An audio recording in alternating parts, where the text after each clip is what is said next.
गुरु कुम्हार शिशु कुंभ है, गड़ी गड़ी गाड़े खोट। अंतर हाथ सहारी दे, बाहर मारे चोट। कबीरा बाहर मारे चोट। नमस्कार। तो मैं गीता बिस्ट एक और वीडियो के साथ आपके सामने यहाँ पर प्रस्तुत हुई हूँ। और आज का मेरा टॉपिक है जो हमारा आज के समय में गुरु और शिष्य का जो रिश्ता है वो किस तरह का हो गया है, उस पर मैं कुछ शब्द अपने कहना चाहती हूँ।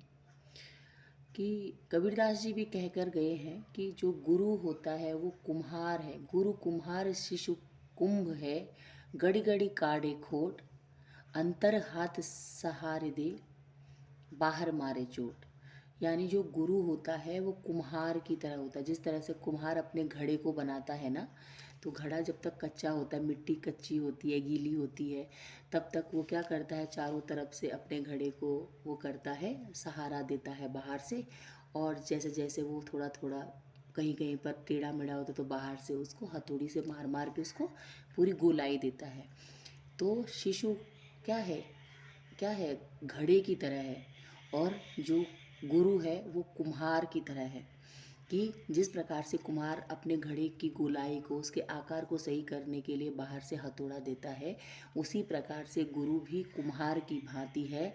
और जो बच्चा है, शिष्य है, वो उस कच्ची मिट्टी के समान है, जिसमें कि अगर कुछ खोट, कुछ कमियां जब दिखती हैं तो गुरु अपने उसको डांट कर, थोड़ा सा उसको डटकार कर, थोड़ा बहुत उसको मतलब आज के टाइम में तो मारना अलाउड ही नहीं है, पर थोड़ा बहुत पीट कर उसको सही कर देता है।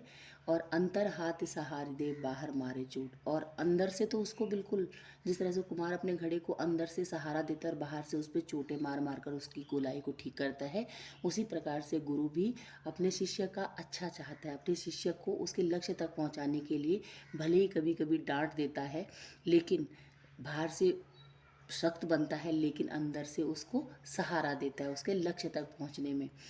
तो हमारे समय में तो ये चीज़ें थी कि जब हम स्कूल में पढ़ते थे तो गुरु की डांट, डटकार, पिटाई भी बहुत होती थी और बहुत मार भी पड़ती थी। मेरे समय के सभी लोग उससे एग्री करेंगे। और वो मार थी तभी शायद हम कुछ बन पाए, अपने लक्ष्य तक पहुंच पाए।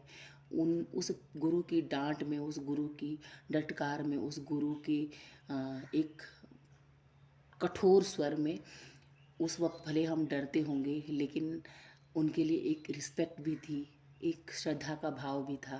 क्योंकि कबीरदास जी ने भी कहा है ना, गुरु गोविंद दो खड़े काके लागू पाए, बलिहारी गुरु आपने गोविंदियो बताए। हमारे देश में तो गुरु को सबसे पहला स्थान दिया जाता है। और कबीरदास जी ने भी जैसे कहा है कि भाई गुरु और गोविंद यानी भगवान और मेरे जो गुरु हैं वो अगर एक साथ मुझे एक जगह पर मिल जाएं तो मैं पहले क्या करूँगा, किसको पहले प्रणाम करूँगा। तो उन्होंने कहा, बलिहारी गुरु आपने जो गोविंद दियो बताए, यानी सबसे पहले मैं अपने गुरु को नमन करूँगा, गुरु को नमस्कार करूँगा। क्योंकि गोविंद तक पहुँचने का, हरि तक किस तरह से पहुँचा जाए वो रास्ता मुझे किसने दिखाया है, गुरु ने दिखाया है।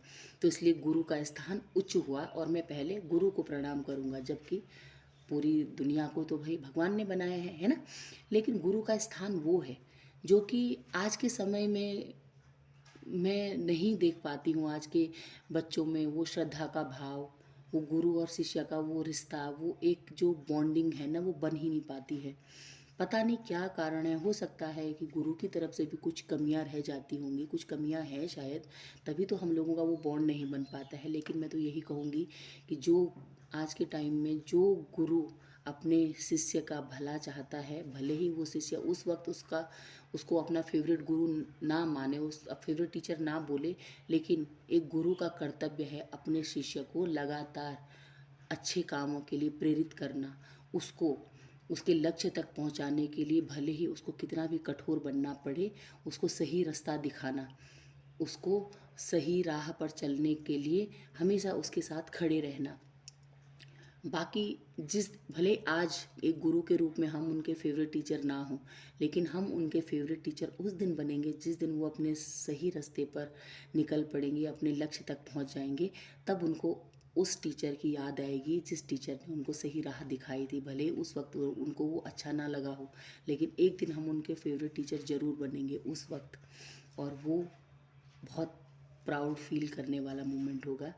तो मैं तो यही कहूँगी कि चाहे शिष्य कैसा भी हो, लेकिन गुरु का काम है उसको सही राह दिखाना, उसके लिए हमेशा खड़े रहना, अपने ज्ञान का दीपक को जलाए हुए उसके साथ निरंतर चलते रहना। और छात्र तो आजकल का वक्त बदल गया है ना, गुरु और शिष्य के मध्य वो संबंध बन ही नहीं पाता है। आजकल सोर्सेज बहुत है ना, बच्चों को लगता है कि क्या हुआ अगर टीचर नहीं, तो हमारे पास गूगल है, हमारे पास यूट्यूब है, हमारे पास हमारा ट्यूशन टीचर है, हम कर लेंगे। लेकिन बेटा, गुरु बिन होत न ज्ञान गुसाई, अगर गुरु नहीं है तो मुझे नहीं लगता कि आप सही से किसी चीज़ तक पहुंच पाओगे, अपने प्रश्नों के आप उत्तर ढूंढ पाओगे। तो जिस गुरु से आप शिक्षा लेते हो उस गुरु के भाव को समझिए, और गुरु को भी चाहिए कि अपने शिष्य को हर समय ना डांटे ना, बस उसके अंतर्भाव को समझे कि वो क्या चाहता है। वो जो छात्र आपका है वो ऐसा, अगर वो बिगड़ा हुआ है, वो अपने रास्ते से भटका हुआ है, तो ऐसा क्यों है, और अगर उसको सही राह पर लाने के लिए एक गुरु के तौर पर आपकी जिम्मेदारी क्या है। तो मैं तो यही कोशिश करती हूँ कि भटके हुओं को राह दिखा सकूं। बाकी तो सीख रहे और सिखा रहे। जय श्री राम। नमस्कार।